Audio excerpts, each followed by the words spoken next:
has to respect those dependencies, but as you're building it up, maybe you can break some of those dependencies.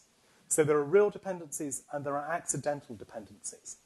Getting a good parallel solution involves respecting the dependencies that are necessary, but breaking the ones that are not. So, for example, that brick has to rest on these two, but it doesn't have to rest on those. So as soon as I place these two, I can place that one. I don't have to build the complete wall, the complete layer, as I showed you. And you can also do things like prefabrication if the dependencies are accidental.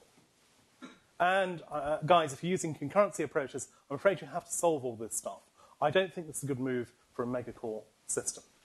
We need structure, we need abstraction, we don't need another brick in the wall.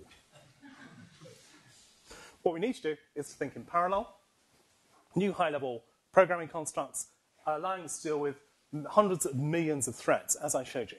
So we should be capable as programmers of dealing with that. We shouldn't be mucking around with things like deadlocks.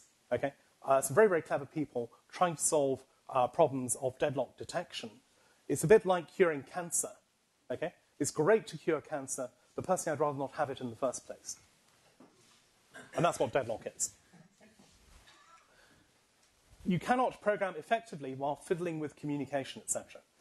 If you're playing around with communication structures, you're thinking at far too low a level. You should be thinking at the level of the brick layer, how do you place things at the level of the tasks, not thinking, oh, I've got to communicate between this thread and that thread, and so on.